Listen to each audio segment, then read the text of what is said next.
এই তাবিজটা রাখো, এটা তোমাকে সব বিপদ থেকে বাঁচাবে, কোনো সমস্যা হবে না।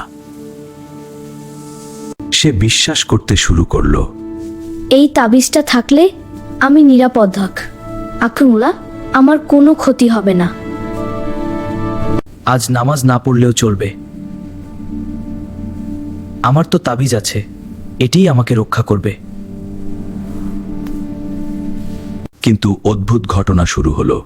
রাতে কেন এমন লাগছে? মনে হচ্ছে কেউ আমাকে দেখছে। আমি ভয় পাচ্ছি। এক ভয়ঙ্কর কণ্ঠ শোনা গেল, তুমি আল্লাহকে ছেড়ে আমাদের উপাসনা করেছ, এখন আমাদেরই ফল ভোগ করো। না, আমি ভুল করেছি। আমি আল্লাহকে ছেড়ে অন্য কিছুর উপর ভরসা করেছি। এটা স্বপ্ন ছিল, কিন্তু এটা একটা সতর্কবার্তা। আমি আর এই ভুল করব না। সে তাবিজ খুলে ফেলল। এটা আমাকে রক্ষা করতে পারে না, একমাত্র আল্লাহই পারেন। আমি শুধু তার উপর ভরসা করব। হে আল্লাহ, আমি ভুল করেছি, আমাকে ক্ষমা করুন, আমাকে সঠিক পথে ফিরিয়ে নিন। এখন আমার মনে শান্তি, কারণ আমি জানি আল্লাহই আমার একমাত্র ভরসা।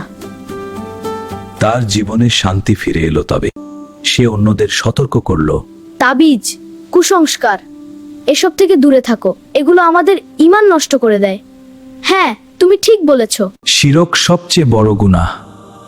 আল্লাহ সব গুনাহ ক্ষমা করতে পারেন, কিন্তু শিরক করলে ক্ষমা করেন না যদি তওবা না করা হয়। শিক্ষা, সবসময় আল্লাহর উপর ভরসা রাখুন, অন্য কিছুর উপর নয়, কারণ তিনিই একমাত্র রক্ষাকারীতে।